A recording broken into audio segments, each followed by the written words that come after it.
Gauragraganya gana gota goloruharam Gauranga gudatama gopyara kopa vriksham Gopala gara ratidam yati singha gora Govinda deshikavaram satatam namami Gurave Gurachandraya Radhikaya Tadalaye Krishnaya Krishna Bhaktaya Tad Bhaktaya Namo Namaha Nityanandam Maham Vande Karni Lambita Moktikam Chaitanya Graja Rupena Pavritri Kita Bhutalam Nityananda Namastubhyam Premananda Pradayane Kolo Kalmasanasaya Janavaye Pataye Namaha. I offer my obeisances to Lord Nityananda Prabhu, who's adorned with a single pearl earring, it's a long story, who, appearing prior to Lord Chaitanya, has sanctified the surface of the earth. O Lord Nityananda, husband of Janavadevi, obeisances unto you, you crush the vices in the age of Kali and grant the bliss of pure love of God. Ajanulambuto bujo kanakavadato sankirtanaika pitaro kamalaya taksho vishvambaro dvijavaro yugadama palo vande jagat priyakaro Karuna avataro anarpita chirim chirat Karuna avatirnakalo samarpaitam manujfala rasam swabhakti shriyam Hari purata sundara dyuti kadamba sandipitaha sadaridaya kandare sparatuva sachinandanaha Uttama adama kichuna bachila jachiga dileka kola Kahe premananda emona goranga ridoya dariya bola Bhaja goranga kaha goranga laha gorangira namare bolo Bhaja goranga kaha goranga Laha gorangera namare Jai Jana goranga bhaje Se hoy amara prana re Jai Jana goranga bhaje Se hoy amara prana re Hare Krishna, Krishna Krishna, Hare Hare, Hare Rama, Rama Rama, Hare Hare. Krishna Krishna, Hare Hare, Hare Rama, Rama Rama. Yashaiva padambuja bhakti labhya prema vidana padama pumarta tasmai jagan mangala mangalaya Chaitanya Chandraya namo namaste Chaitanya Chandraya namo namaste Chaitanya Chandraya namo namaste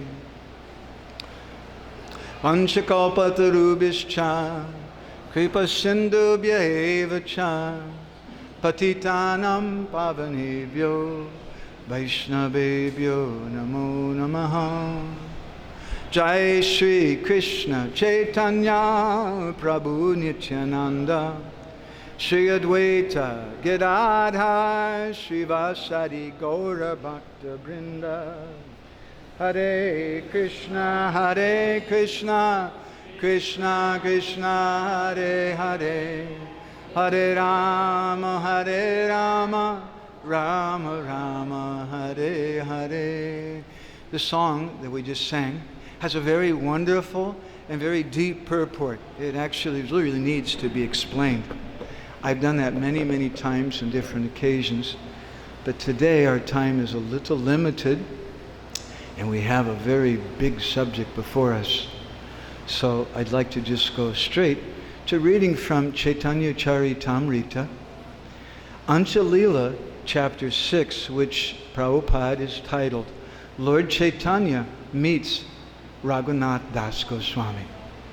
I'd like to read to you the invocation verse in Sanskrit that Krishnadas Kaviraj Goswami has compiled.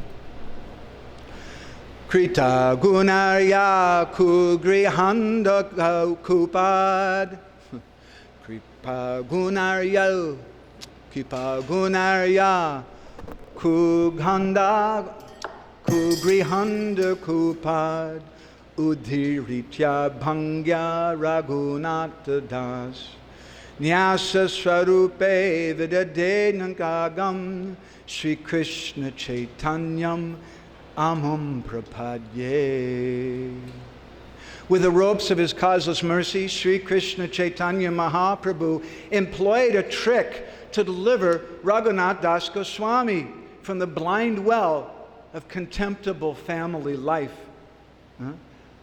Griha Andukupa, it says in the Sanskrit here. He made Raghunath Das Goswami one of his personal associates. And Yasa Swarupe Vidade, placing him under the charge of Sarup Damodar Goswami. I offer my obeisances to him. It's a very wonderful verse, and in this verse, as in the beginning of each chapter of Chaitanya Charitamrita, Kaviraj Goswami very wonderfully invokes the principle of Mangalacharana. There's different types of Mangalacharana in general, just to create auspiciousness, but also to state the specific subject matter before, and to offer obeisances and request blessings. So, in this verse, he's giving us kind of a very quick synopsis of the purport of this chapter. I think many of you probably already are familiar with the pastime of the Panihati Chiddahi Utsav.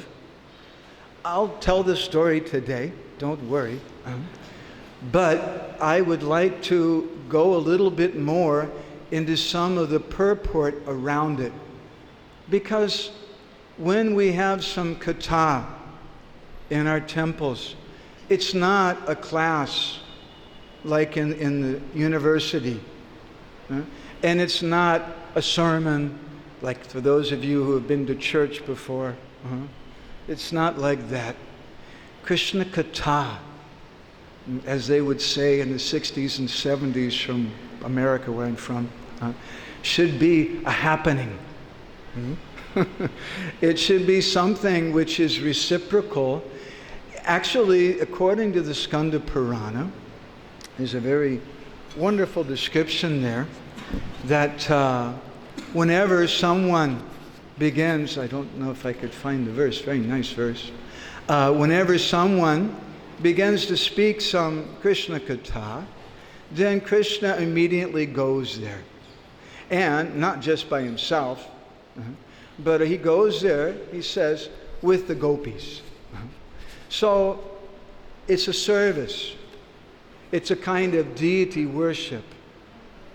It's not something for this pleasure of the listener, or this is entertaining, nor is it something for the pleasure, subtle or gross, of the speaker. Now they're all listening to me. This is meant for the pleasure of Thakurji. It's meant for the pleasure of our previous acharyas.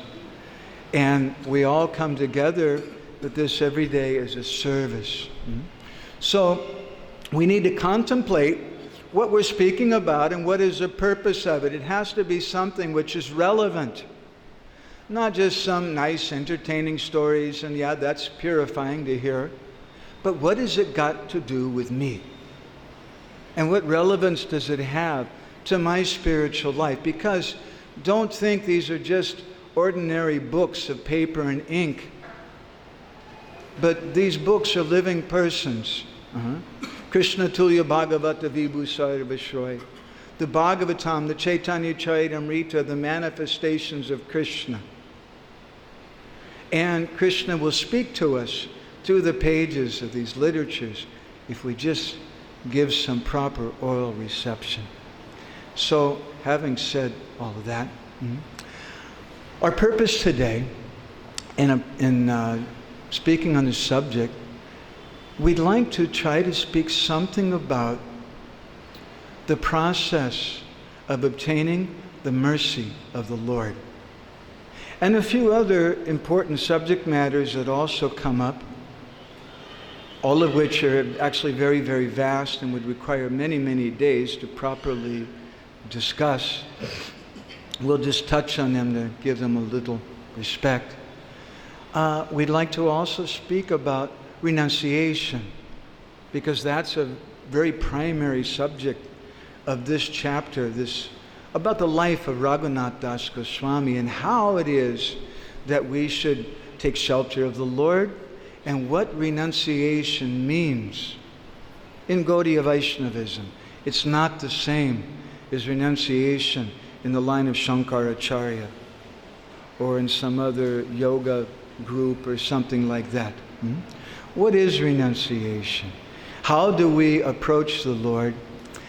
And in the beginning of this chapter, Kaviraj Goswami, in several verses, gives us a glimpse of the end. Because, as Bhaktivinoda Thakur says, even in the beginning of our spiritual life, we should know what is our goal. Because if you don't know what is your goal, how will you get there? If you want to come to Vrindavan, and you're living in Australia, and you start driving south, you might get to Vrindavan, but it will take you a very long, long time. Jai Shri Shri Krishna Balaram, Shri Shri Radha Shyam Sundar, Shri Shri Gaur Nityananda Prabhu. Hey, Ramachandra Prabhu. Ramachandra Prabhu, Ram Krishna.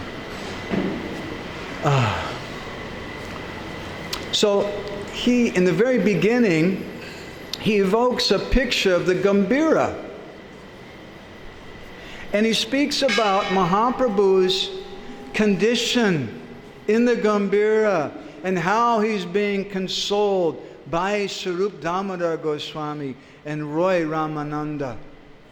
And why he does that in the beginning of this chapter, which after all, this is about Raghunath Das Goswami and about the Chiddahi Utsav, you may say, what relevance does that have to this? It has a relevance. We have to see where the end of the string takes us. Okay? So, there are many, many different aspects of this pastime. I'm going to skip over some of the first points, which are actually very, very interesting. The story of Hiranyadas, Raghunath Das Goswami's uncle, and one Muslim Chaudhary who's a tax collector, and how Raghunath Das Goswami gets put in prison like Sanatan Goswami, and how he uses some tricky means to get out. We just offered our pranams to that. He went back home to his father. And previously in Chaitanya Charitamrita, Sri Chaitanya Mahaprabhu, he's instructed Raghunath Das Goswami, Antarnishta Bahir Vyavahar. Raghunath Das kept running away from home and trying to join the Hare Krishna movement. I know a few people who've been in that situation. And this is very relevant discussion. How is it actually we come to the movement of Mahaprabhu? And perhaps a more uncomfortable point, who really comes to the movement of Mahaprabhu? And why do some people leave if they've actually come? So these are some lessons from this pastime. In the Madhya Lila chapter 16, when Raghunath Das comes to Mahaprabhu, Mahaprabhu tells him, Antarnisha Bhari Vyavahar. Hey, he says to him, you don't be a crazy fellow. You go home. And on the inside, antar nishta bahir vyavahar. Antar nishta, you be very fixed on the inside, and bahir vyavahar. On the outside, you act like an ordinary person. And Raghunath Das Goswami followed that instruction. He didn't say, no, I'm being cheated. I want to be like the other devotees who are coming with you and every day. I don't like doing business with my father. This is really boring and all this money things. Raghunath Das Goswami didn't complain like that. Rather, he accepted the order of the Lord as his life and soul. Acharjira matajay se matasar. That order of Guru, that order of Krishna, se matasar. That's the essence of everything, the essence of our spiritual life. He followed that, and he didn't try externally. Well, he did some, as we'll discuss. But primarily, he focused internally. But he always wanted to get away. And he tried again and again. He would run away from home, and his father would send some men out and find him and bring him back. Hey, what are you doing? Raghunath Das Goswami's father was named Govardhan Majumdar, and his uncle was Hiranyadas. And we could consider they were two great Vaishnavas. I say that in a certain tone of voice. You may know why, or you may find out more why during this discussion. They were giving so much money to the Vaishnavas, and they were devotees of Sri Chaitanya Mahaprabhu. But they also had some attachment. I know some people like that. Some of us, we want to have our cake and eat it too, so they say. We want to be able to look at the pretty cake, and we also want to be able to eat it. We want to be a devotee, but we don't want to become too much, right? We want to still keep certain foods in our refrigerator and still watch certain things, and maybe even a little movie once in a while, or this thing or that thing. And we think like that. There's certain devotees like that. So Govardhan and Hiranya were very elevated devotees, but they had some little attachment to their opulence. So Raghunath Das Goswami, he was wanting so much to get away. And after some time, he gave that up. And he inquired about the whereabouts of Lord Nityananda. Because when a devotee, dadami buddhi yogam tam, Krishna gives a devotee intelligence who's doing bhajatam pratipurvakam, who's doing proper bhajan. Krishna will give us intelligence how to come to him. And Krishna gave intelligence to Raghunath Das Goswami, who went to Panihati. He heard that Raghunath Das Goswami was there. And there, when he arrived, he found Lord Nityananda sitting under a huge banyan tree, which is still there today, not far from the home of Raghava Pandit. If you ever go to Panihati, where we've been many times, it's a very wonderful place to visit. They'll have an amazing festival there today. And when he arrived there, he saw sitting on that platform under that tree, the tree is still there today, Lord Nityananda was sitting, and he looked as effulgent as millions of suns. The Ganga was just behind Lord Nityananda, still there today in the same place.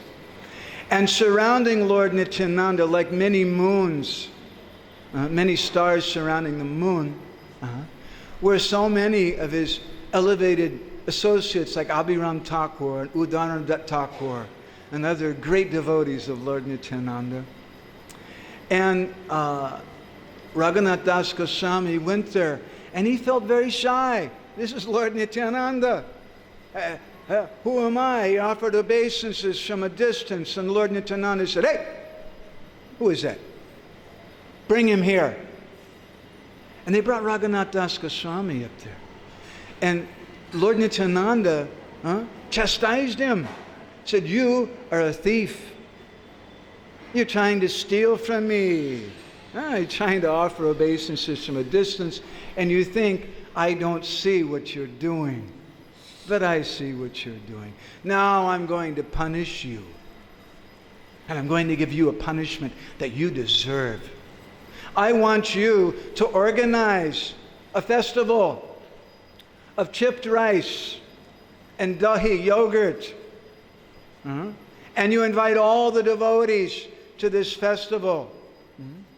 So Raghunath Das Goswami, he took that on his head, and immediately he sent some of his men, because Raghunath Das Goswami, he wasn't just a skinny little lazy Hare Krishna devotee, but he was very, very expert. He was a very, very expert businessman. And he had many people who worked for him. He wasn't a slouch, as we would say in America. So Raghunath Das Goswami, he arranged for about 200 pots, earthen pots, clay pots to be brought, and so much chipped rice and so much yogurt. And he divided that rice into two different pots. And one he put condensed milk. And one he put yogurt. And there were so many different sweets also that were brought there. And he brought 5 or 7 very big earthen pots. And at that time, Lord Nityananda was prepared for the festival. And they mix in each one of those pots, that condensed milk and the yogurt in another one, some bananas, then some mishri, some sugar, not this chini like they have today, which most of which is non-vegetarian, I'm sorry to say, in India, but mishri, some pure sugar in those days, and some ghee, and they add a little camphor, a little karpur also, very, very nice substance, and sometimes some coconut maybe. So Lord Nityananda at that time, it's described in text 60, Chubhatara upare jata prabhani jagane, bada bada loka vasila mandali rachane. Lord Nityananda brought on the platform next to him all of his most important associates for this festival. This is a very small point, which Kaviraj Goswami doesn't really elaborate on, but why does he mention it? It has some purport, as does every little statement in the Chaitanya Charitamrita, Srimad Bhagavatam. Lord Nityananda is teaching us proper etiquette. When we have some festival, we may be a senior person, and maybe even everybody's coming to give respect to me for my birthday or something because I'm so special. But in such an occasion, it's appropriate to bring the senior devotees around you and also give proper respect to all the senior devotees. And then this helps create such a very wonderful feeling in the Sangha. The junior devotees see, oh, look, the respect he's giving to these senior people that I also love. We should respect seniors with love. It's a very important thing. Junior people should see that. And they should learn from that. So, again, so many devotees were there. Gauridas Pandit, Abhiram Thakur, Sundarananda, Gadadhar Das, Kamalakar, Mahesh, Udarnadat Thakur, many, many other important associates of Lord Nityananda Prabhu. And so everyone was offered 2 pots, and one of them was chipped rice with condensed milk, and the other was chipped rice with dahi, with yogurt. And everyone sat around Lord Nityananda because, of course, we'd all like to sit around Lord Nityananda, but not everybody could fit. So some sat a little further away, some sat on the bank of the Ganga. And by the time some people got there, there was no place to sit even on the bank of the Ganga. So they got their pots and they went out in the middle of the Ganga. And they stood in the Ganga with their pots. And Kaviraj Goswami, he describes, he says that, Nahoya Ganane, there was no possibility even in counting how many people were present there. Kaviraj Goswami says that many, many elevated people came. I know what it's like living in India for almost 25 years in the Dham. When you have a festival here, oh boy, so many people come. And sometimes it's not always everyone that you want to come. They have to make some rules and some boundaries and things. Our societies learn very quickly about that. But in this particular case, there was such a wide variety of people. There were also very high-class scholars and Brahmins and saintly persons who'd come there. Everyone was very, very eager to take part in this festival with Lord Nityananda Prabhu. And so, at that time, Raghava Pandit arrived there. And when he saw what was going on, he began to laugh in happiness. And he told Lord Nityananda Prabhu that, I've also brought you a whole big feast of prasadam. And then he placed it before Nityananda Prabhu and then amongst the devotees. And Lord Nityananda, he told him, he said, okay, diddy. Chill out. You know, tonight, I'll take it to your house. But right now, we'll take here. He said, I'm not a fancy person. He said, I'm a gwala. I don't know if you all know what gwala means. Gwala is a very sweet word. It means a cowherd person. I'm a gwala. I'm just a cowherd boy. And I'm used to taking lunch with my friends on the bank of the Sandy River. And I like it here. And it's said that when all the devotees were taking this festival, this feast there on the bank of the Ganga, they were all remembering Lord Balaram, surrounded by all the suckas, all the cowherd boys, and sitting on the bank of the Jamuna and eating, having a Bhojan Leela, as in Braj Leela. So, at that time, Lord Nityananda, he sat down and began meditating, because Lord Nityananda Prabhu is not happy just being by himself. He wants to see Sri Chaitanya Mahaprabhu. So in meditation, Nityananda Prabhu brought Sri Chaitanya Mahaprabhu there. But none of the devotees could see it, except a very few fortunate devotees. I think Udanadat Thakur was probably one of those, and Abhiram Thakur, and some very intimate devotees of Lord Nityananda. And at that time, Sri Chaitanya Lord Nityananda became very ecstatic. And he started going, Kaviraj Goswami doesn't elaborate on this either, but it's very interesting. It says that he was going to every single pot and taking a handful of the prasadam from that pot and putting it in the mouth of Sri Chaitanya Mahaprabhu. And then Mahaprabhu was putting it in the mouth of Lord Nityananda. Now, try to understand what this means. That means the uchista of the devotees, or the devotees' remnants. Isn't it? The devotees are already eating. It says every pot. This is what Kaviraj Goswami says. And he was putting it in the mouth of Sri Chaitanya Mahaprabhu. And then Mahaprabhu was putting it in the mouth of Lord Nityananda. How many of you would like that? Would you want to go to that festival and have Lord Nityananda come and dip his hand in your pot and eat some and give some to Mahaprabhu? There's some adhikar to attend this festival. And those personalities who were taking part in this festival were very, very intimate. Amongst Krishna's sakhas, his cowherd friends, and amongst the gopis also, there's so much intimacy that sometimes remnants are shared freely. And the devotees, the cowherd boys or the gopis, even though they're devotees of the Lord, they sometimes allow the Lord to take their uchishta, their remnants. There's a kind of intimacy in that, kind of intimacy that we don't have on this level and that we can't try to imitate. At that time, Lord Nityananda Prabhu, he became very, very ecstatic, and he gave a very wonderful instruction to the devotees, which is such a nice instruction, I'd like to sing it.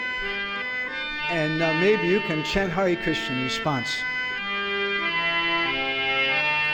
Agyadila Hari Boli Koroho Bojan Hari Hari Dwani Uti Bari La Bhuvan. Bolo Hare Krishna.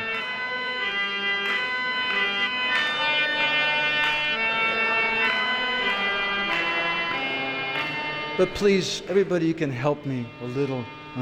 Don't whisper, all right? Hare Krishna, Krishna Krishna, Hare Hare, Hare Ram, Ram Ram. Bolo.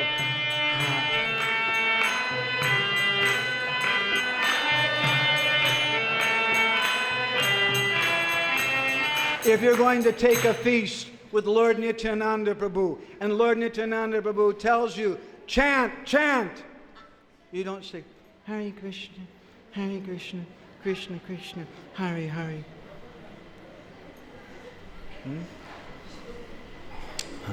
Agyadila, Lord Nityananda Prabhu, at that time he ordered all the devotees, very wonderful instruction. This is the instruction Bhaktivinoda Thakur also gives in one of his Prasad Seva songs. How we should serve prasadam. Wow, it tastes good. I'm going to have some fun. That's not the purpose of taking prasadam. It's not saying Amrita cow. Cow in Bengali means to eat. Sometimes devotees sing that. That's not what Bhaktivinoda wrote. He said, Sayan Amrita pao. Pao means to accept. I accept prasad. I serve prasadam. So Lord Nityananda, he told the devotees, Hari Hari, Koroho Bhojan. While you're eating, you chant, Hari Hari. Hari Hari.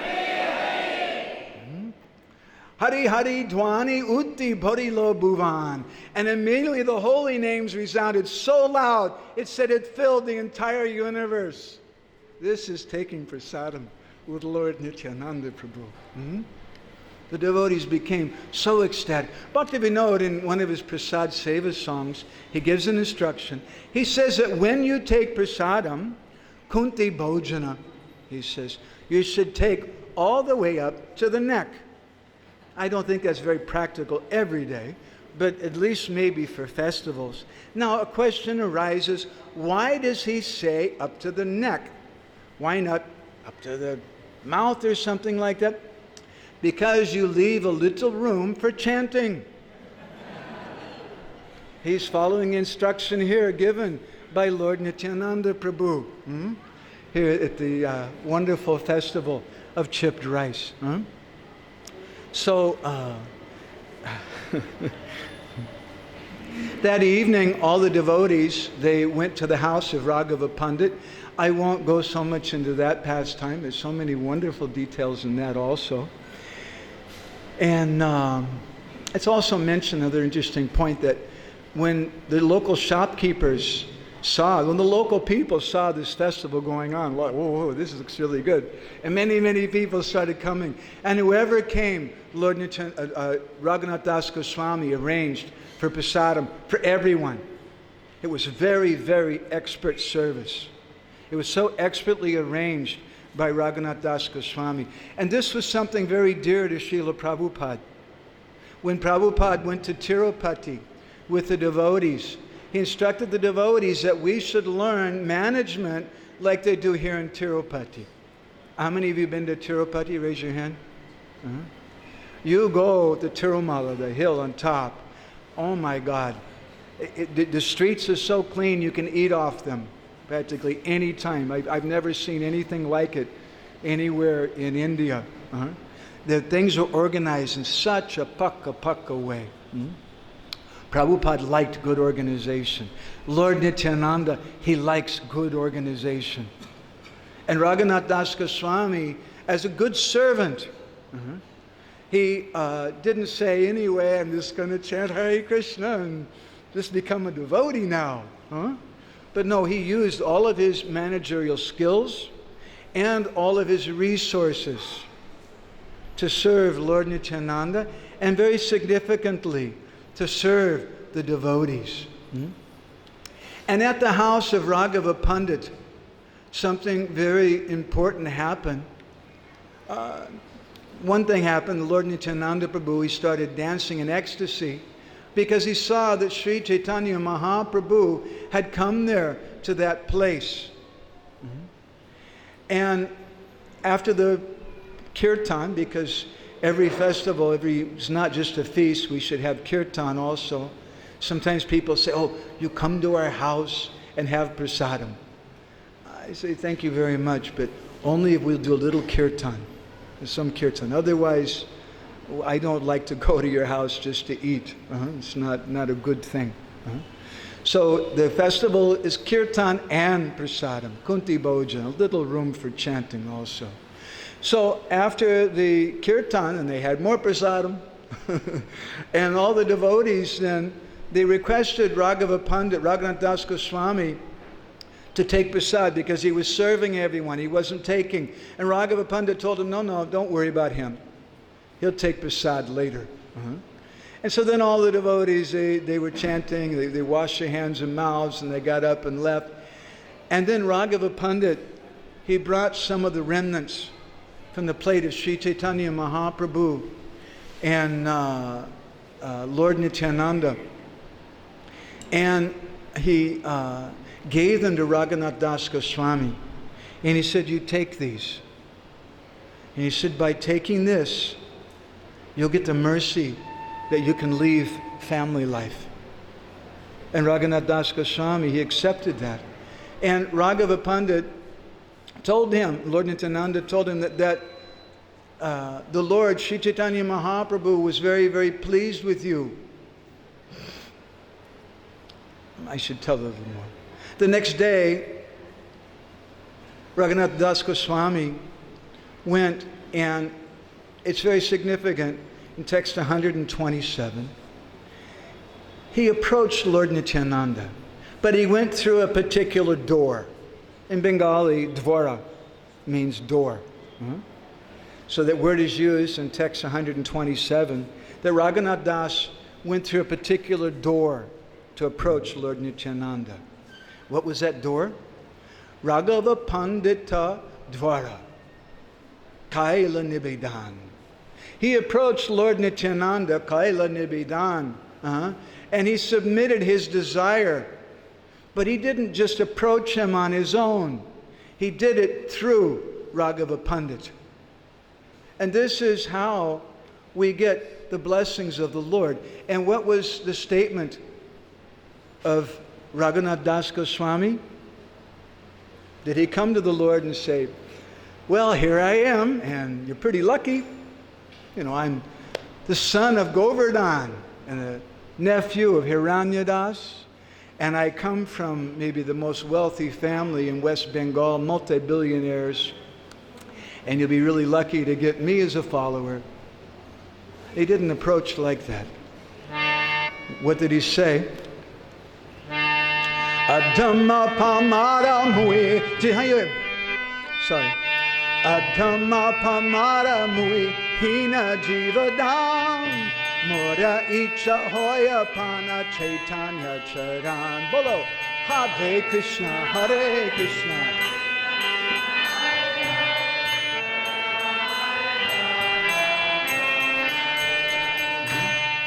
He said that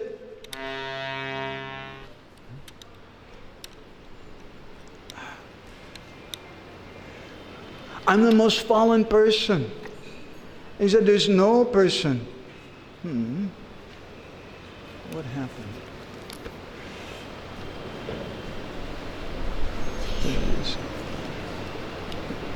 There's no person more fallen than me. Adama Pamara. I'm the most fallen, the most sinful person.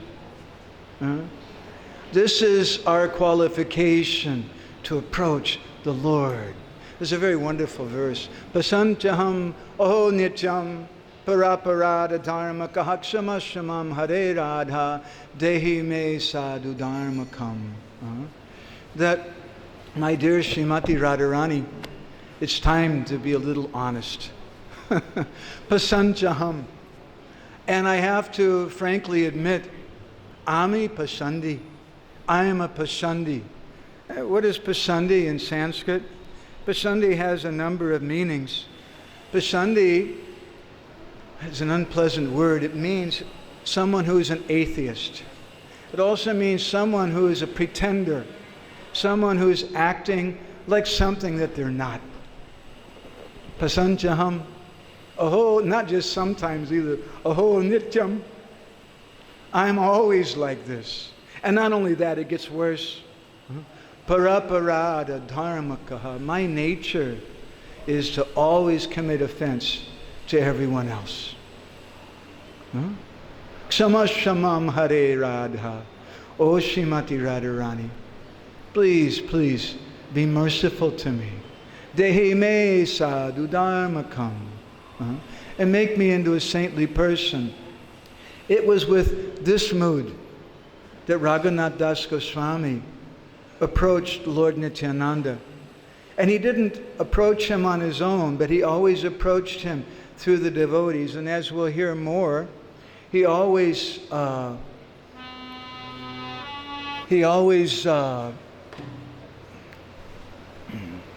served the devotees. He wanted the blessings of the devotees. This is how we get the mercy of Lord Nityananda. And Bhaktivinoda Thakur has sung in a very nice song. Ek baar dekh le chakshi ja, ek baar dekh le chakshi ja, ek baar dekh le chakshi ja, ek baar dekh le chakshi ja. Guru bole nitai den sakala samba, Guru bole nitai den sakala samba. Koda nitai, koda nitai, koda nitai. Koda nitai, koda nitai. Ek baar dekh le chakshi ja. If just one time Lord Nityananda sees you chanting, one tear, just one tear coming down, then immediately Lord Nityananda, then sakala sambhav. Nitai den sakala sambhav.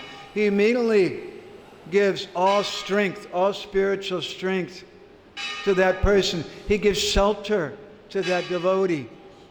And this is what Raghunath Das Goswami achieved. And this is what we want. This is the importance of this chapter in Chaitanya Charitamrita, to teach us how to approach Lord Nityananda Prabhu and how to get His mercy. And what is the result of that? The result is that one attains the shelter of Sri Chaitanya Mahaprabhu. And a side result is that one develops renunciation. Lord Nityananda Prabhu put his feet on the head of Raghunath Das Goswami, and he called for all the devotees. And he told all the devotees, all of you, you bless him.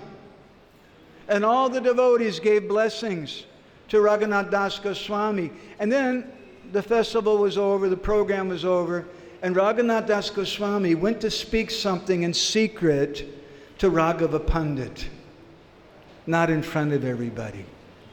He said, look, I want to do some service for the devotees. I'd like to give everybody some money. I have a good amount of money. And I want you, first of all, to take some of this money, and he gave like large quantity of gold and so many coins. You give this to Lord Nityananda Prabhu later on, not now. And later on you can explain to him about it. Because Raghunath Das Goswami didn't want some cheap reputation like a prostitute. But we should be very careful in our bhajan that we don't just cheaply give away what little things we may have. Rather, he wanted to genuinely please the Lord and wasn't thinking of his own benefit. And along with Raghava Pandit, he spoke with him and he said, you please calculate as you think fit. You give some particular amount of coins to each one of the devotees, maybe 5, maybe 10, maybe 20, maybe 50, to the different devotees. And you distribute this to all the different associates of Lord Nityananda Prabhu. And then Raghunath Das Goswami went home. But not exactly. Because, you see, he'd left home. He'd already left home. His body was there in the house, but his heart had followed him. Just like there's a beautiful description by Vishwanath Chakravarti Thakur when Krishna goes to herd the cows in the forest. And he says that all the residents of Vrindavan, they follow him. And there's a big drama. Mother Yashoda, she's saying, Krishna, I'll go with you. And Krishna's looking at his friends and they're looking at him. Because, come on, we don't want your mom to come with us. We want to have some fun by ourselves. And certainly Krishna doesn't want Mother Yashoda to be there later on when he sneaks away from the cowherd boys around noontime and goes to see some other personalities. She's saying then, oh, you take this lunch, and then she's saying, now Balaram, you're going to watch over him, right? And Balaram's saying, yes, I'm going to watch over him. Everything's okay. And finally, Krishna says, Mom, really, we need to go. The cows want it. Okay. So then Krishna starts going. And Krishna, as he's going, Vishwanath says that he sees that although I'm leaving, and their bodies are staying here, the eyes of the residents of Vrindavan are following me. And so let me take their hearts also and bring their hearts with me. And so this is what happened to Raghunath Das Goswami. His heart was captured by Lord Nityananda Prabhu and given to Sri Chaitanya Mahaprabhu. So although his body went home, his heart had already left. And from that time on, when he went home, Kaviraj Goswami says that things were different. He no longer slept in the room with his wife. He started sleeping in the Durga Mandap outside the house. And he was always thinking, how can I take complete shelter of Sri Chaitanya Mahaprabhu? What can I do? Now, at this point, Kaviraj Goswami speaks about Yadunandan Acharya. Yadunandan Acharya is an interesting person, and he has some significance in Gaur Leela. I'd like to touch on him a little because I think it also may have some relevance for all of us. Yadunandan Acharya was the guru of Raghunath Das Goswami. Now you may say, but no, Swarup Damodar Goswami was his guru. We say Swarupa Raghunath. Actually, we don't say that. Sri Chaitanya Mahaprabhu said that. The Swarupa Raghunath. That now he's the Raghu of Swarup. He belongs to Swarup Damodar Goswami. Sri Chaitanya Mahaprabhu personally gave him to him. I was told by a very nice person that we can go until 9:30 today. So please don't be upset with me. I'm going to do that. If you need to do something, if you need to go, it's already 5 after 9. I don't mind if you have to get up and go. Please do that. It's all right. But please forgive me if I continue until 9:30 because we're just warming up. So, Yadunandan Acharya, very interesting personality.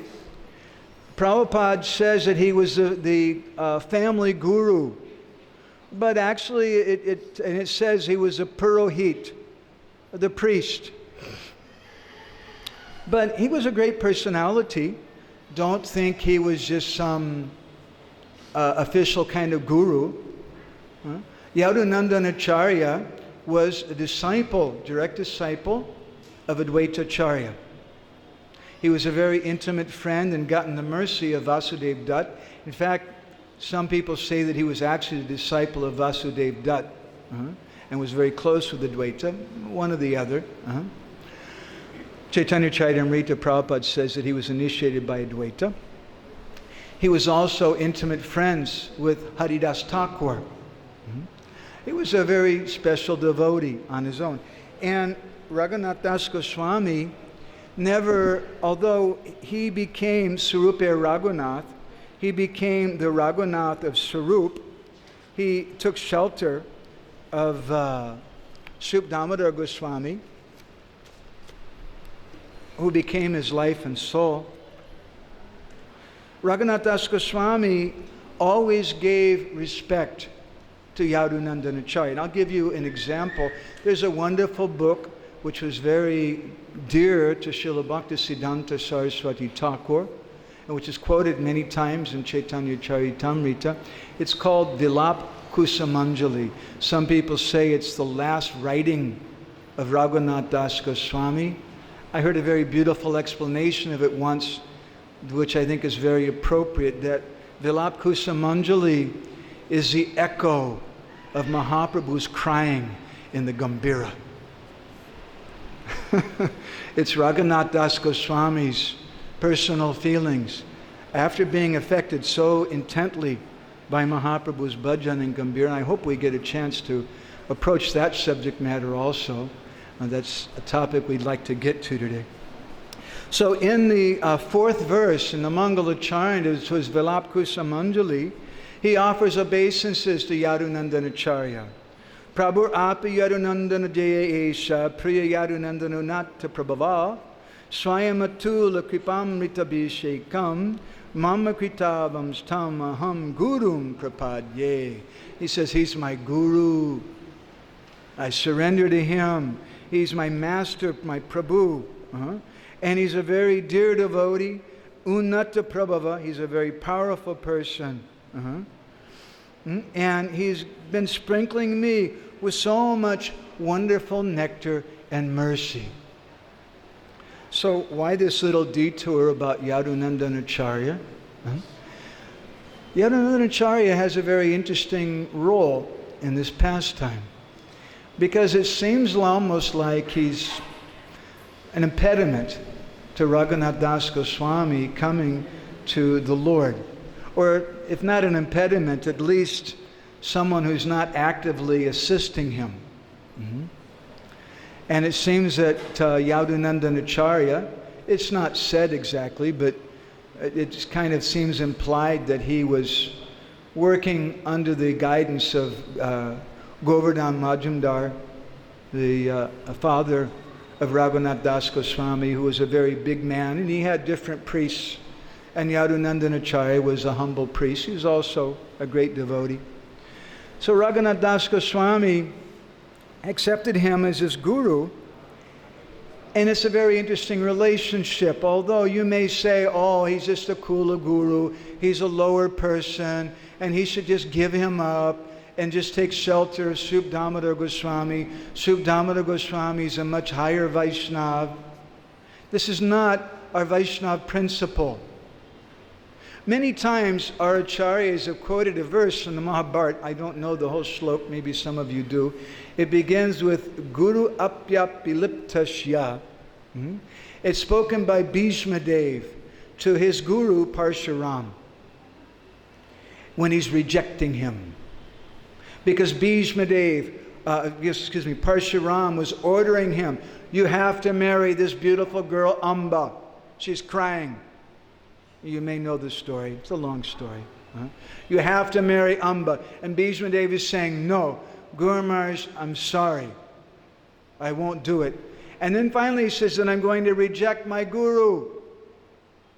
But although we quote this verse as an example of someone rejecting a kind of Kula guru, and an example is given of Bali Maharaj and Sukracharya, who is the Acharya. He's a Sukracharya, he's a seminal Acharya. And how he disobeyed his order. So also Bhishmadev disobeyed the order of Parshuram. But we should look in the context. I've looked in the Sanskrit, in the context, in this section of Mahabharata, and it's very fascinating. Because after he speaks that verse, they have a big fight between Bhishmadev and Parshuram. But before the fight begins, and the fight goes for many days, and every morning, every evening it stops, they're gentlemen. And in the morning, every morning before it began, there was a little ritual. And Bhishmadev, he went to Parshuram and he offered obeisances. And he said, Guru Maharaj, please give me permission to fight with you. This is after he spoke this famous verse, rejecting him. And then he fought. And finally, it's a long story, they were going to throw some Brahmastra weapons. It's really exciting, a lot of adventure. And the universe is going to be destroyed. The demigods came and said, hey, you got to stop this. And they told Bhishmadev, you can't do this. This is your guru. And you're committing guru aparad. You're committing some offense to your guru by doing this. So he stopped for that reason, because he felt this was some guru aparad. Two things are there. He disobeyed his guru. He said, I reject you. But at the same time, obviously he didn't reject him. Partly that's exhibited in the fact that during their fight, he was using so many astras, so many mantra weapons, which he had gotten from who? From Parshuram. Because rejecting your guru means to reject the mantra that you've gotten from your guru. That's the ultimate rejection. But another kind of rejection is there, which is also seen, I have the verse but not here, in Narada Pancharatra. Similar story when Lord Brahma instructs Narad Muni to get married. Narad Muni rejects his father. Says, you're not my guru because you're giving me a bad instruction. I don't want to do this.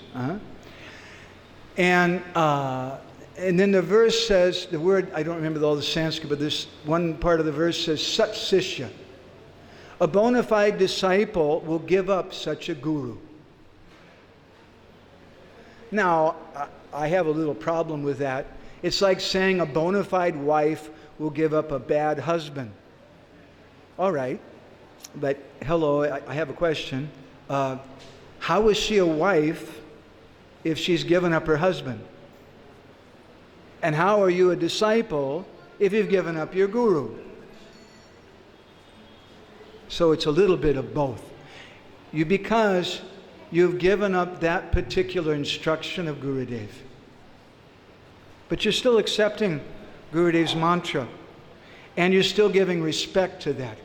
And we see this in the example of Raghunath Das Goswami.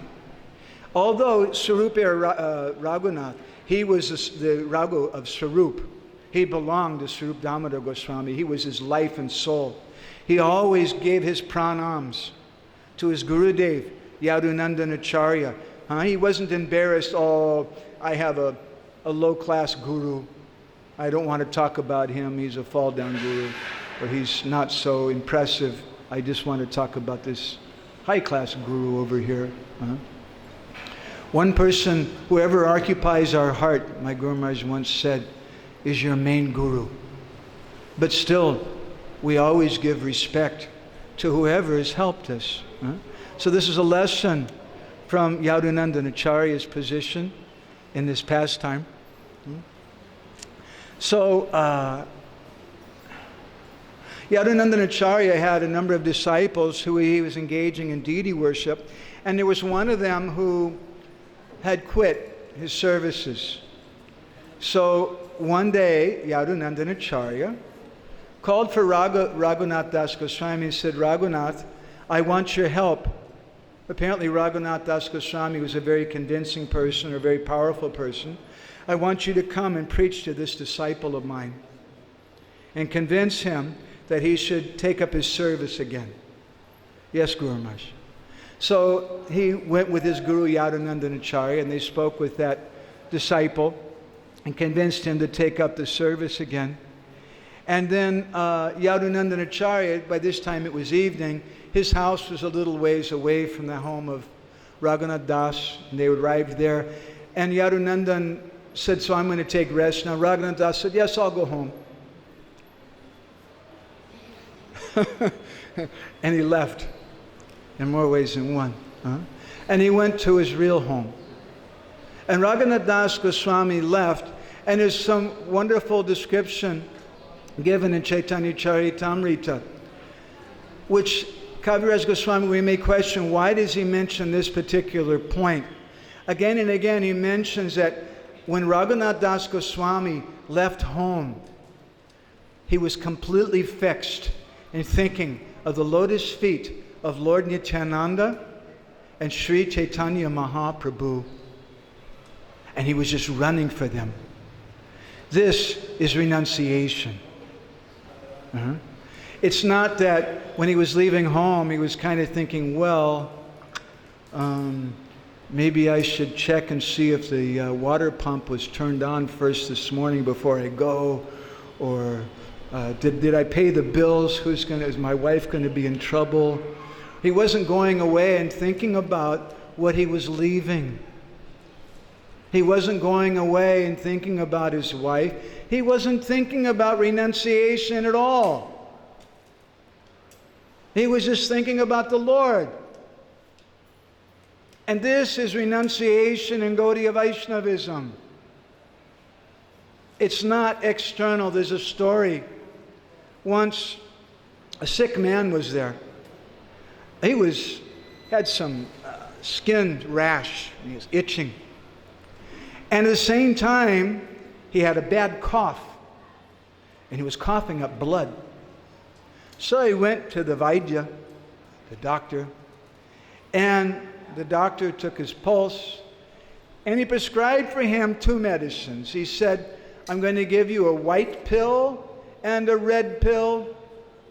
The white pill you crush, and you mix with some ghee, and you rub it on your rash, and it'll go away.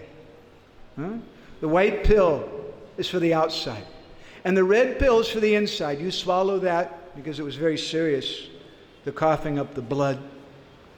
And so the man, he wasn't so super intelligent, said, yes, doctor, I got it. White for the outside, red for the inside. And he left, and as he was going, he was repeating over and over again to himself, white for the outside. And after a little while, he got it wrong. And he was thinking red for the outside and white for the inside. He said, yeah, that's right. So when he got home, he started crushing the red pills and rubbing the red pills on his rash and swallowing the white pills. And after a few days, he died. So the purport is that our renunciation, the red color should be on the inside first, not on the outside. Antarnishta bahir vyavahar. This is the instruction we learn from Raghunath Das Goswami. On the outside, be an ordinary person. Do whatever situation you have to do, but cultivate this intense mood. Tibrena bhakti-yogena. Don't cultivate casual bhakti. Cultivate very, very intense bhakti. We see Ayendra Prabhu doing very intense bhakti here. I saw my Guru Maharaj. We've seen some Vaishnavas doing very, very intense bhakti. This intense bhakti, Tibrena bhakti-yogena, this is the line of Sri Chaitanya Mahaprabhu, not some casual religious thing. We should hanker for that. And whatever situation that we're in, we should want that. We should want to give our mind, our body, our everything completely to the kirtan and the mission of Sri Chaitanya Mahaprabhu. We should not be happy. We should be completely restless. We should be disturbed. We should be banging our heads against the wall until our brains are smashed. Until when is that prem coming? Ainandatanoja kinkaram patitamam bishame bhamamburo. Oh my Lord, we should cry. I'm fallen here. When will that day come? Kabhi habi bolo se din amar. When I give up all my offenses and I can actually serve the Vaishnavas. So whatever situation we're in, don't be a restless person and try to prematurely imitate something and for some false prestige adopt the dress or behavior of a renunciate or a preacher. Rather, we should be genuine. Sri Chaitanya Mahaprabhu is taught again and again, don't push yourself forward. Rather, you do your bhajan and accept, as one great Vaishnava once said, the environment is always friendly. The environment, the situation is always good. This situation that I'm in right now, which may be so difficult, and oh my God, I have cancer, and I may die, and oh, this is so heavy, I can't tolerate this. This is very good. Krishna sent this to me. This is something to help with my bhajan, because karmani nirdahati kintu cha bhakti bhajan. As soon as we start this, things change. Our karma changes. And Krishna personally interjects in the life of that devotee and helps that devotee. And it may look like everything's very terrible, but it's there to build fuel in our hearts so that we can cry. Just like if you have a big pot of water on a fire, that pot, if you put it in a small room, it'll fill the room with steam, and it looks very impressive.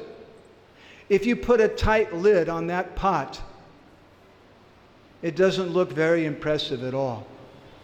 But something happens.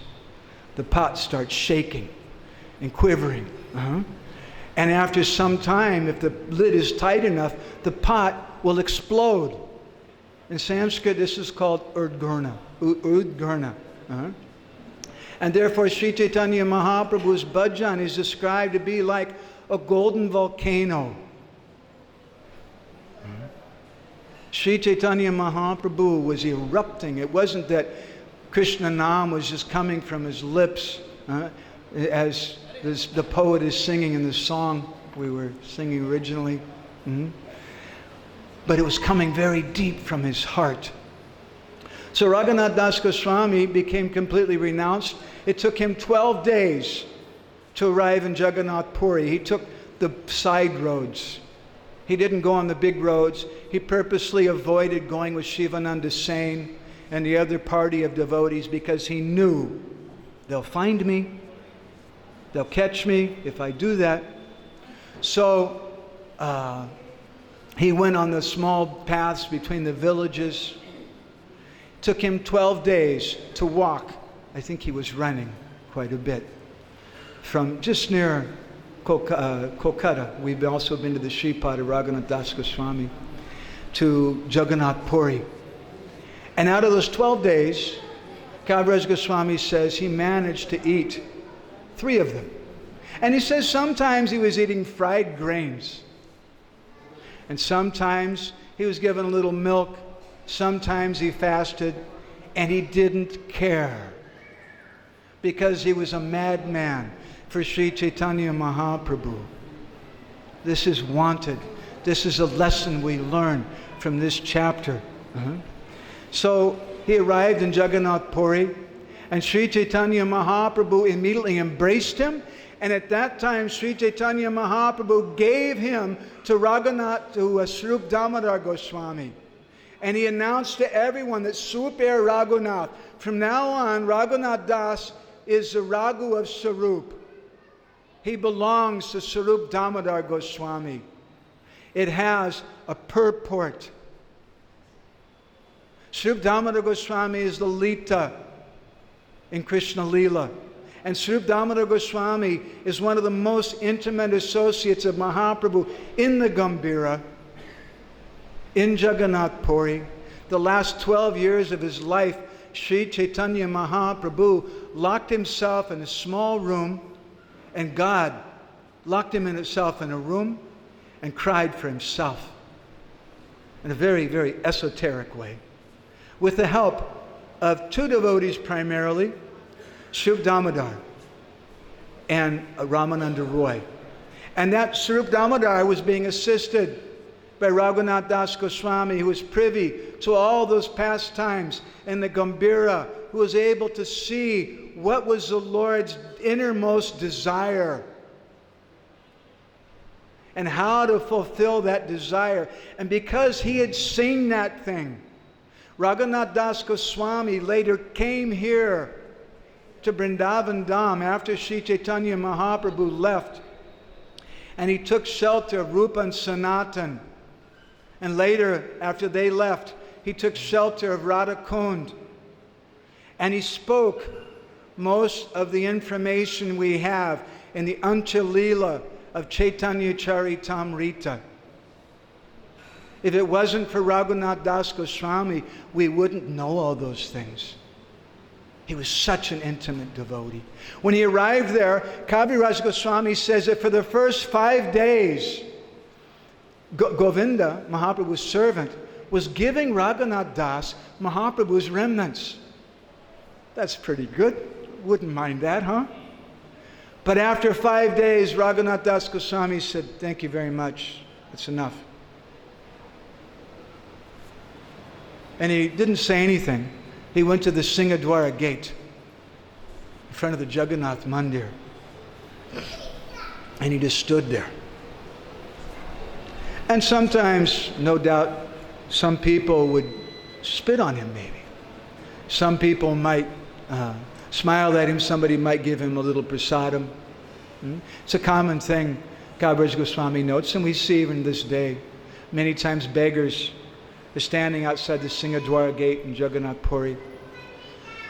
And wealthy people, Kaviraj Goswami calls them the Jagannath's Vishais, which Prabhupada I think says his servants or something, but Vishai literally means enjoyer. Were coming and giving things to the poor people. And he did this for some time. Mahaprabhu was very pleased by that. But then after some time, actually it's described about a year later, Raghunath Das Goswami's father, he managed to locate Raghunath Das, and he sent a few cooks, one cook and a servant, and about 200 coins to help serve Raghunath Das Goswami. My dear devotees, I can stop right now if you like. I don't know what the rules are, Prabhuji. Should we stop?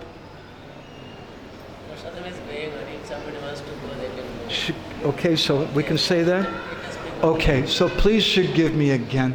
Another deadline has arrived, and I'm going to break it this time. I'm very sorry because there's some things I really want to say. If you need to take prasadam or something, please go ahead. But I'm going to continue a little more for anybody who'd like to stay.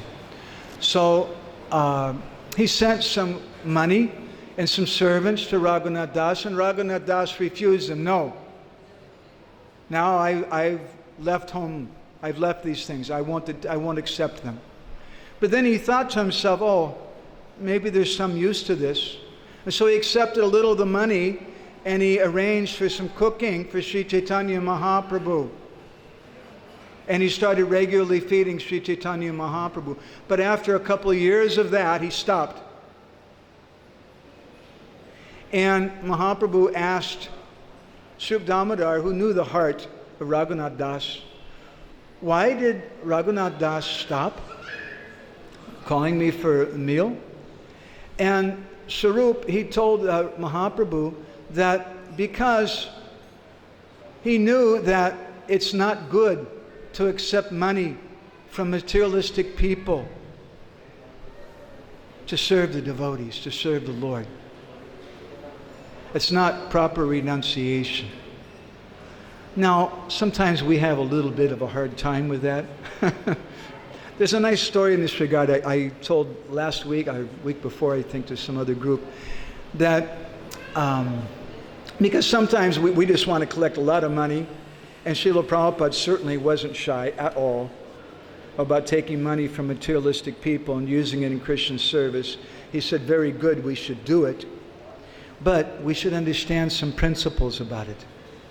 There's a nice story to illustrate this in the life of Srila Bhaktisiddhanta. He had a few disciples who were going out for collection. It's also going on then. And one of them was quite good at it. It always happens, he was a very expert collector. He was getting lots of money. And he got lots of attention, you can imagine. And every day he was coming back, and the system was, when they finished the collection at the end of the day, they would bring and give the money to Srila Bhaktisiddhanta and present it to Guru Maharaj like that.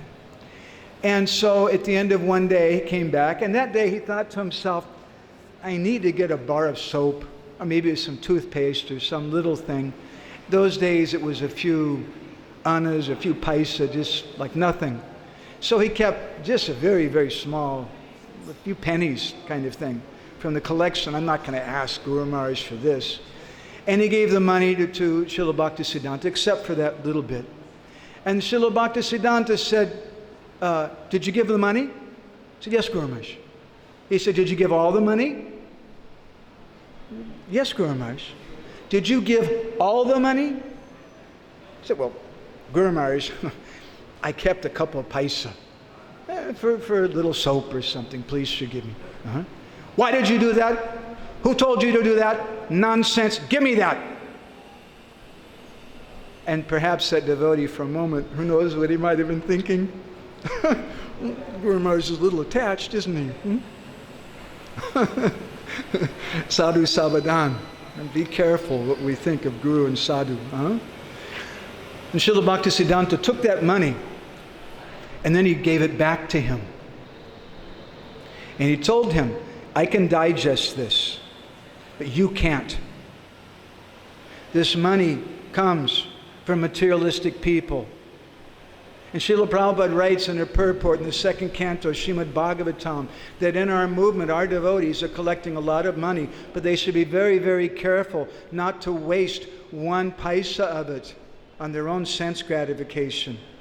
Because if they do, it's a very, very dangerous thing. We'll destroy ourselves. And this is why Raghunath Das Goswami refused that money. He thought, I can't digest this in my service, and to teach us. He can digest, no problem. But to teach us the principle of vairagya, he refused that thing. And later, he stopped going to the Singadwara gate. And Mahaprabhu heard from Srup Damodar, now he's just going to the charity booth. And he begs once in a while.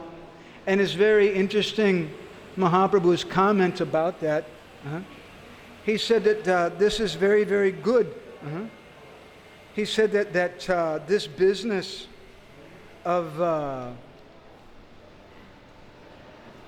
standing outside the Singadwara, he says, is Vaishya Achar, or the behavior of a prostitute. Because a prostitute, she's standing on the corner, trying to show her stuff and look really good, so she'll attract the eye of some poor guy who'll give her some money. And she's thinking, maybe this guy here will be my sweetheart tonight. Maybe this one, And so similarly, if we're standing, if someone is begging like that, in that mood, if we're going out for prachar, for book distribution, or for collection, and we're thinking, oh, this person may give very big, this person may not give very big. Mahaprabhu calls this Vaishya Achar, the behavior of the prostitute. That's not actually our proper book distribution, our proper collection. Really, who cares about the collection in one sense? Because Krishna Balaram already have everything. But they want to see our endeavor. That's what they want to see. They want to see our sincerity. And that's what they collect. And they send the money. And any good Sankirtan devotee will tell you, so many stories are there, I could tell you a few myself, of devotees at the end of the day not selling any books, and then all of a sudden selling a case of books to somebody, or some amazing thing, because it's up to the Lord. We're just a servant of the Lord. That's all. And we're very, very insignificant. And this activity is not meant for my pleasure. It's meant for the pleasure of the Lord. So Mahaprabhu taught like that. Very important instruction. And then Mahaprabhu, a few days later, he saw that Raghunath Das Goswami was doing something else. That time Raghunath Das, he started going to the place, it's still there today. It's on the northern side of the Jagannath Mandir. There's a place just inside that wall. I haven't been inside the temple, no. But just inside that wall is the Ananda Bazaar, the marketplace of happiness, the place where they sell Jagannath Mahaprasad. And when that prasad gets old, sometimes they'll sell it to people who don't know what's going on. They'll sell you 1 or 2 day old prasadam. You should be careful. But when it gets really bad and nobody will buy it anymore, then they throw it over the wall. And the cows come and eat it. And you'll see on that side of the wall, there's always many, many cows. Now, after some time, there's some things which, forgive me, it's Mahaprasad, but it smells so bad that the cows won't eat it. Raghunath Das Goswami would go and collect that. The old rotten rice that the cows won't eat. Mahaprasad rice. Because he didn't want to fight with the cows. He wanted to let the cows have what they want. Kaviraj Goswami specifically says he was going at night. So at nighttime the cows don't eat. So he was going and collecting that rice. It was a very moldy and smelly thing. He would bring it back and wash it there in the Gambhira. And then the hard inner part of it, he would mix with a little bit of salt and he would eat that. And one day Srup Damodar Goswami said, "Hey, what are you taking? You have some nice thing. I'd also like to have some of that." And he tried some. And then Sri Chaitanya Mahaprabhu heard about it. And he caught Raghunath Das and said, "Hey." And he took some of that. And Srup Damodar Goswami, Mahaprabhu took a handful. And then Srup Damodar stopped him from anymore. And he said, "My Lord, this food's not fit for you." But he stopped him. This is a renunciation of Raghunath Das Goswami. And his renunciation only accelerated even more. His renunciation was fueled always by the fire known as Vipralamba Agni, or the fire of separation. Viraha Agni. And that fire of separation we see in his home. When he couldn't leave, he was burning and burning. And from that lesson of Raghunath Das Goswami, we learn how to be renounced. Not that we artificially run here or there, but Krishna makes some arrangement. When Krishna makes arrangement, when our heart is burning so much, when that renunciation has come on the inside, remember the red pills for the inside, then it comes on the outside also. And then maybe the white changes at that time, or maybe it doesn't. When Sri Chaitanya Mahaprabhu left this world, it's said that Raghunath Das Goswami stopped eating grains and he would only take fruits. And he came to Vrindavan and he took shelter of Rupa and Sanatan. And I don't have time to sing this. There's one beautiful Paya Bengali song that the author describes that when Sanatan Goswami left this world, Then Raghunath Das stopped eating fruits, and he would just take, famously, little buttermilk. And when Rupa Goswami left this world, Sanatana Goswami, he stopped even that. And it said that he stopped in his separation, he stopped drinking water. And finally, he was just living by chanting the Hare Krishna Maha Mantra. Which also brings us to another point I wanted to touch on. Two other points that are very important. One is that Raghunath Das Goswami stands for several things. He stands for the embodiment, the emblem of renunciation, how to achieve renunciation, not through external means, but the internal means. We've discussed that elaborately. The second point that's there, which I think we've brought out by now, and which we can add one point to, is that Raghunath Das Goswami got unprecedented mercy from Sri Chaitanya Mahaprabhu. The mercy that he gave to Raghunath Das was amazing. First, giving him personal instructions, antarnishta bharivyavahar, stay at home, don't be a crazy person. And then later, letting him have shelter of Lord Nityananda and the devotees. And then later, giving him a place in Jagannath Puri, then in the Gambhira, giving him shelter of Subdamodar Goswami in the Gambhira. And then later, when one Shankarananda Saraswati came from Vrindavan with a Govardhan Shila and a Gunjamala necklace, and he gave those things to Sri Chaitanya Mahaprabhu. Mahaprabhu worshipped them for 2 years. He would hold them to his chest and cry. And after 2 years, Mahaprabhu decided to give those 2 items to Raghunath Das Goswami. And Raghunath Das, it's a long discussion, I won't go in that direction elaborately, but just to touch on one little point. When Raghunath Das got that Govardhan Shila, he thought to himself, not that Mahaprabhu has given me Krishna, although Mahaprabhu was saying the Shila as Krishna. Raghunath Das, when he got that Govardhan Shila, he was thinking, Mahaprabhu has given me a place at Govardhan.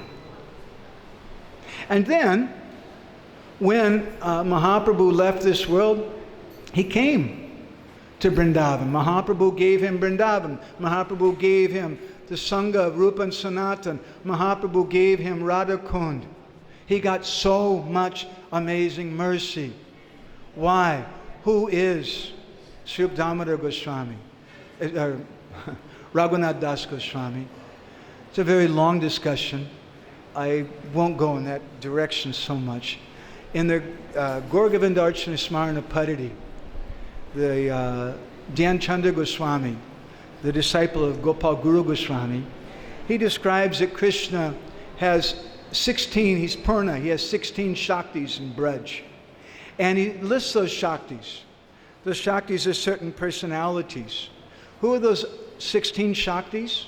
The Astasakis, personified, and the Astamanjaris. So who, at this point we can mention, is Raghunath Das Goswami. He's one of those Astamanjaris. The Astamanjaris are 8 principal manjaris. First of all is Rupa Goswami, who's Rupa Manjari in Krishna Lila. Sanatana Goswami, who's Labanga Manjari in Krishna Lila. Raghunath Bhatta Goswami, who's Rasa Manjari in Krishna Lila. Gopal Bhatta Goswami, who's Guna Manjari in Krishna Lila. Jiva Goswami, who's Vilas Manjari in Krishna Lila. And Raghunath Das Goswami, who's described as Tulsi Manjari, or sometimes it's said Rati Manjari. 2 different books describe this. Kavi Karnapur and writes in his Gaur Ganadesh Deepika, a similar thing. And we have 2 other Manjaris also. Lokanath Goswami is Manjulali Manjari, and then that's 7. There's 1 more, which is Krishnadas Kaviraj Goswami, the only Goswami who didn't directly meet Sri Chaitanya Mahaprabhu. And Krishnadas Kaviraj Goswami in Krishna Lila is Kasturi Manjari. So it's not an ordinary thing. And Raghunath Das Goswami, his assistance to Srup Damodar Goswami. Now we're finally getting to a point I really wanted to get to. Is very, very significant, very, very profound. And this is why I feel in the beginning of this chapter, Kaviraj Goswami gives some emphasis on this point. He mentions, I'll just read the translations, we're a little late. Previously, when Radharani felt the pangs of separation from Krishna, her constant companion, Lalita, kept her alive by helping her in many ways. Similarly, when Sri Chaitanya Mahaprabhu felt Radharani's emotions, Swarup Damodar Goswami helped him maintain his life. Why does he mention this point? And he mentions it in 3 different verses. What is so important to emphasize this point in the beginning of this chapter, which is basically speaking about Raghunath Das Goswami, who Mahaprabhu says your father and uncle are Vishais. He says that they're like worms in a pit of stool, although they look like Vaishnavas or Vaishnav Chaya Vaishnavas. There's something like Vaishnavas, Vaishnav Praya, but they're not really Vaishnavas because they're not 100% sold out, which is what Sri Chaitanya Mahaprabhu wants, and which is a lesson from this chapter for us.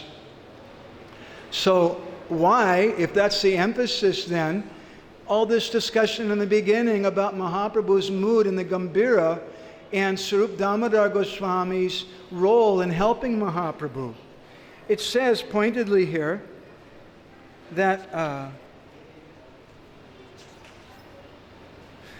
because Mahaprabhu, in text 7, it says that Dina Prabhu Nana Sange, because he was with many different devotees during the day, Mahaprabhu was able to control his feelings of separation.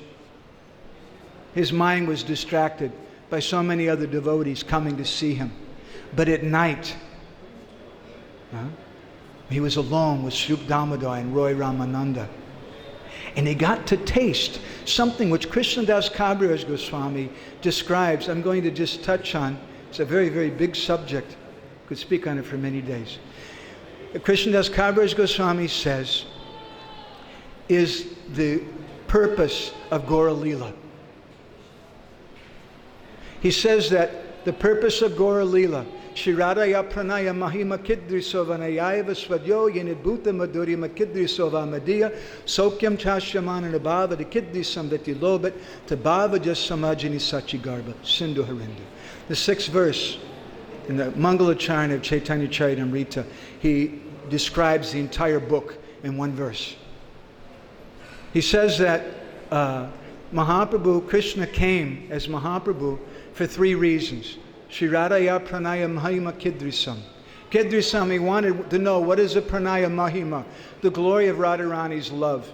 And why the word Pranaya is used, my Guru Maharaj gave a very long explanation of that, very beautiful explanation, another subject, but you should read the book Embankment of Separation. Shri Radhaya Pranaya Mahima Kidrisovanayaiva Swadyo Yenadbhuta Madhurima. Swadyo Yenadbhuta Madhurima. And what is the sweetness in me that she tastes? I want to know. Krishna couldn't understand this. And Sokyam Chashamanana Bhavata Kidrisam. What is the happiness that she gets? She gets more happiness than me. Krishna was thinking to himself, hey, I'm the Supreme Personality of Godhead. I get what's entitled to my position. But this lady, Srimati Radharani, is experiencing something I can't experience. She's getting more happiness from serving me, from loving me. How? So he developed these 3 types of greed. And for this reason, like the moon comes from the ocean, it doesn't really come from the ocean. Sri Chaitanya Mahaprabhu appeared from the womb of Sachi Mata. He didn't really appear from there. To taste this thing.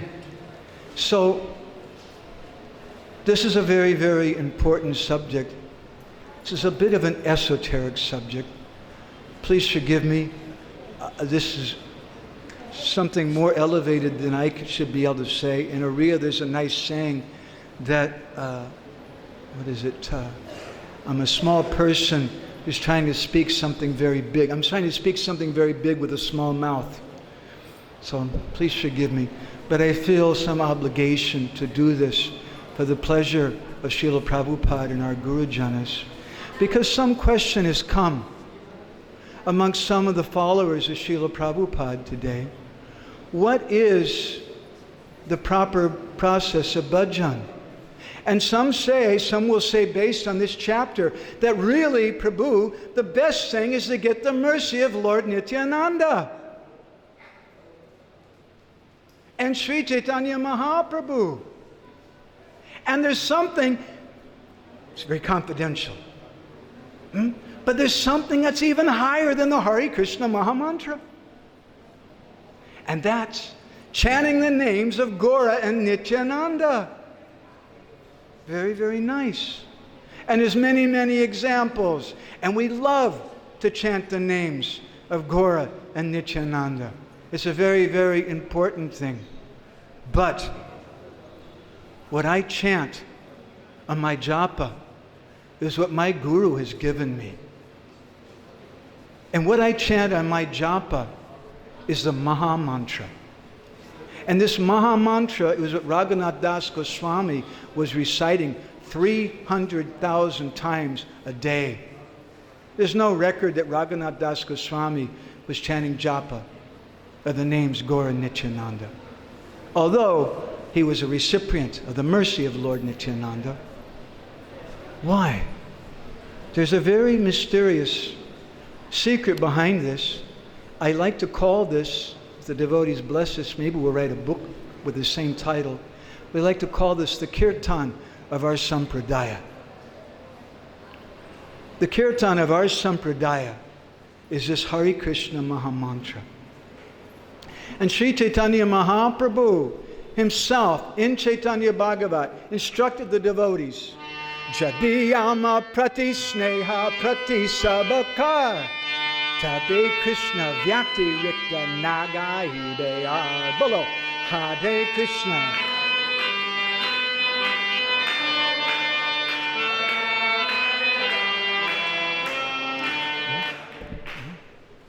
He said, if you love me, if you really love me, you want to please me, then you should love my instructions. You should do what I tell you. And I tell you, don't chant my name. Chant Krishna's name. Why? Why don't we chant Radhe, Radhe? It's very nice. It's said in one verse, I don't know this, the Braj Boli for a very nice verse that we printed in our Bindu magazine once, that all the residents of Vrindavan are constantly saying Radhe, Radhe. Where we stay, I won't say where, but the place we stay, it's a very fancy place. One friend is letting us stay in his nice flat. And they have many chowkidars everywhere, many guards. And wherever you go, they say Radhe, Radhe. Because you can tell definitely 100% the administration called all of them and gave them strict instructions. You greet everyone and you tell them Radhe, Radhe. That's so nice. The same place also plays extremely loud disco music a few times a week, and they have these horrible dances and things like that. It's not completely devotional oriented, but I think to myself, certainly they have some special mercy coming, because they told all the chowkidars to say Radhe, Radhe, which everyone does in Vrindavan anyway. Everyone chants Radhe, Radhe here. But there's a certain thing we chant in our japa, and there's a certain purport to our japa. There's a certain purport to our bhajan. There's a story that I've heard accredited to Srila Bhaktisiddhanta Saraswati. I don't know where it's from. And in one sense, whether it's true or not, it doesn't really make a difference to me, because the purport is clear. That once some disciples supposedly came to him and said, Guru Maharaj, you know, there's one devotee staying here at Radhakund, and he's become really advanced. Acha? Yes, Guru Maharaj. Now he stopped chanting Krishna's name. And he just chants Radhe, Radhe, Radhe, Radhe. And he cries all day. Srila Bhaktisiddhanta supposedly said, that's very good. We appreciate that. He said, but we have a better program. Rashabdam kurvatastasto dadami bhaktam uttamam dashabdam kurvata paschat yami shravana lobata. Krishna has said, Brahma-Vaivarta Purana, the moment I hear someone say the first syllable Ra, whoa, I go running there. And then by the time I hear the syllable Da, I forget myself and I become stunned in ecstasy. So if you chant the name of Radha, who will come running? Krishna will come running. But he said, we have a better program. We chant the name Krishna, and someone else comes running. Who is that? Srimati Radharani. Sometimes in Braj I hear devotees, even sometimes in our society, chanting this mantra, which is not a Gaudiya Vaishnav Siddhantic line that Radhe, Radhe, Shamni Ladhe. Oh Radhe, please give me your Sham. That's not our mood. Our mood is Sham, Sham, Radhe Milade. Krishna, Krishna, please give me Radha. Give me the service of Radha. This is the special quality of the line of Sri Chaitanya Mahaprabhu. And we should learn this very subtle and very important point about our bhajan and why it is that we chant the Hare Krishna mantra. And before we chant Hare Krishna, we always offer prayers to Gaura and Nityananda. And sometimes we chant their name a little, just out of some ecstasy, because it's so ecstatic to do. We don't fault anyone for doing. But there's something special and something very mysterious in chanting Hare Krishna.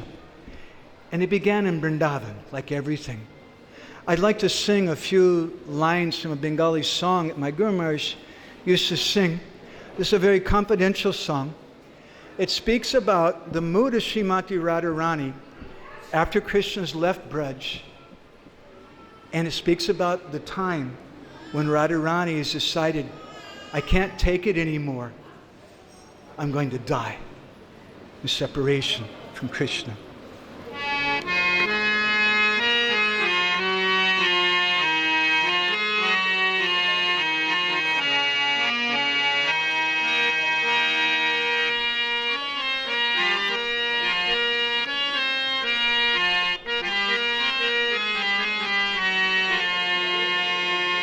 Saki hai Shama nama taru pari Vika shaba sahachar Tulsi manjari diyotai Amare bishtana kore bolo sabe hare hare Jakana parana bahirai Saki hai Srimati Radharani, she's praying, I can no longer live in separation from Shyam Sundar. And now at the end of my life, before I die, take me to the bank of the Jamuna. Krishna's very dear friend. Jamuna is also black.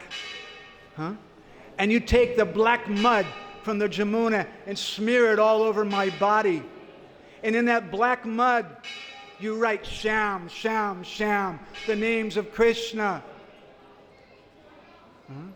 And then I want all of you, she's telling us to her Sakhis and Manjaris, I want all of you to gather around me when I die and chant Hari Hari, the names of Krishna. This is Mahaprabhu's bhajan in the Gambhira. When the gopis go to see Srimati Radharani, they're not going there and singing Radhe, Radhe, Radhe, Radhe. What will Radharani say? Hey, stop it. Stop that noise. What are you doing? They chant Krishna, Krishna. And Radharani gets so much pleasure. This is the kirtan of our sampradaya. Srimati Radharani was dying in separation from Krishna. And at that dying moment, she said, let me be absorbed in this Krishna kirtan, in the names of Krishna, and let me leave my body. You do this kirtan for me. She gave that instruction to her Sakhis and Manjaris. And those same Sakhis and Manjaris, they came as the 6 Goswamis and our Acharyas. And Raghunath Das Goswami therefore wrote a commentary on the Hare Krishna Maha Mantra. And he never wrote a commentary on the names of Gaur and Nityananda. Chant them, fine.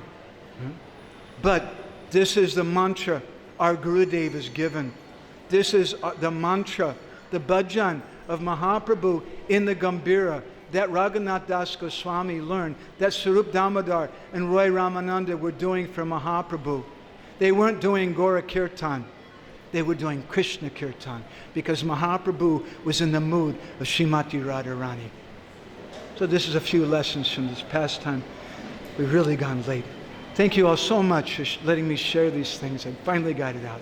Srila Prabhupada ki, Srila Raghunath Das Goswami ki, Sri Nityananda Prabhu ki, Gopremanande, Vanchakalpatarubhischa, Kripa Sindhu Bhyaiva cha, Paditanam Pavanibhi, Vaishnavibhyo Namo Namaha.